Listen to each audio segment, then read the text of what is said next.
ಶಿರೂರಿನ ಗುಡ್ಡ ದುರಂತ ಸಂಭವಿಸಿ 12 ದಿನ ಕಳೆದಿದೆ. ಇವತ್ತಿಗೂ ಕೂಡ ನಿರಂತರವಾಗಿ ಕಾರ್ಯಾಚರಣೆಯನ್ನ ಮಾಡ್ತಾನೆ ಇದ್ದಾರೆ NDRF ಮತ್ತು ಅಗ್ನಿಶಾಮಕ ದಳದ ಸಿಬ್ಬಂದಿಗಳು. ಉತ್ತರ ಕನ್ನಡ ಜಿಲ್ಲೆಯಲ್ಲಿ ಸುರಿತಾ ಇರುವಂತಹ ಮಳೆ ಈ ಕಾರ್ಯಾಚರಣೆಗೆ ಪದೇ ಪದೇ ಅಡ್ಡಿ ಉಂಟು ಮಾಡ್ತಾ ಇದೆ. ಈಜು ತಜ್ಞ ಮಲ್ಪೆಯ ಈಶ್ವರ್ ತಂಡದಿಂದ ಈಗ ಗಂಗಾವಳಿ ನದಿಯಲ್ಲಿ ಬಿದ್ದಿರುವಂತಹ ಮಣ್ಣಿನಲ್ಲಿ ಶೋಧ ಕಾರ್ಯವನ್ನ ಮಾಡಲಾಗ್ತಾ ಇದೆ. ಆದರೆ 12 ದಿನ ಕಳೆದರೂ ಕೂಡ ಈವರೆಗೂ ಲಾರಿಯ ಸುಳಿವು ಮಾತ್ರ ಪತ್ತೆಯಾಗಿಲ್ಲ. ಇವತ್ತು ಬೆಳಗ್ಗೆ 10 ಗಂಟೆಯ ಬಳಿಕ ಮತ್ತೆ ಶೋಧ ಕಾರ್ಯವನ್ನು ಮುಂದುವರಿಸಲಿದ್ದಾರಂತೆ.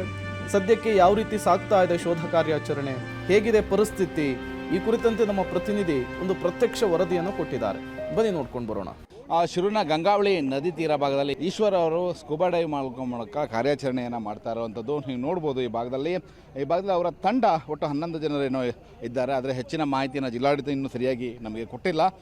ಈ ಭಾಗದಲ್ಲಿ ಸ್ಕೂಬಾ ಡೈವ್ ಮಾಡ್ತಾ ಇರುವಂಥದ್ದು, ಸ್ಕೂಬಾ ಡೈವ್ ಮಾಡುವ ಮೂಲಕ ಕೆಳಭಾಗದಲ್ಲಿ ಇಳಿದು ಟ್ರಕ್ ಏನಿದೆ ಆ ಟ್ರಕ್ಕಿಗೆ ಒಂದು ಕ್ಲ್ಯಾಂಪನ್ನು ಹಾಕಿ ನಂತರದಲ್ಲಿ ಮೇಲೆತ್ತುವ ಕಾರ್ಯಕ್ಕಾಗಿ ಚಾಲನೆ ಕೊಡಬೇಕು ಅನ್ನುವಂತಹ ಕಾರ್ಯ ನಡೀತಾ ಇರುವಂಥದ್ದು. ಆದರೆ ಇದು ಎಷ್ಟು ಮಟ್ಟಿಗೆ ಯಶಸ್ವಿ ಆಗುತ್ತೆ ಅಂತ ಹೇಳಲಿಕ್ಕೆ ಆಗಲ್ಲ. ಯಾಕಂದರೆ ನದಿಯ ಪ್ರವಾಹ ಮಟ್ಟ ತುಂಬ ಜಾಸ್ತಿ ಇದೆ.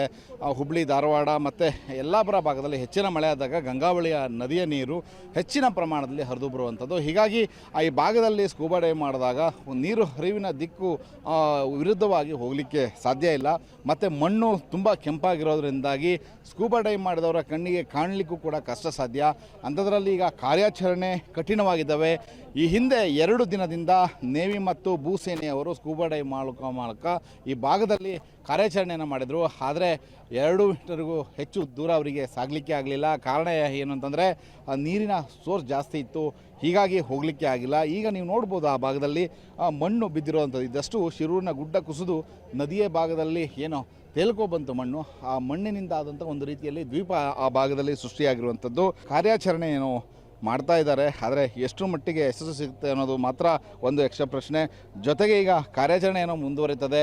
ಒಂದು ವೇಳೆ ಅರ್ಜುನ್ ಅವರ ದೇಹ ಸಿಗದೇ ಇದ್ದರೆ ಅಥವಾ ಟ್ರಕ್ ಸಿಗದೇ ಇದ್ದರೆ ಕಾರ್ಯಾಚರಣೆ ಬಹುತೇಕ ಬಂದಾಗುವಂಥ ಸಾಧ್ಯತೆ ಇದೆ. ಯಾಕಂದರೆ ನದಿ ನೀರಿನಲ್ಲಿ, ಅದರಲ್ಲೂ ಮಣ್ಣು ನೀರಿನಲ್ಲಿ ಹುಡುಕುವುದು ಕಷ್ಟ, ಜೊತೆಗೆ ಶವಶೋಧವು ಕೂಡ ಮಾಡೋದು ಕಷ್ಟಕರವಾಗ್ತದೆ. ಹೀಗಾಗಿ ಕಾರ್ಯಾಚರಣೆಯನ್ನು ಮಾಡಲಾಗ್ತಾ ಇದೆ.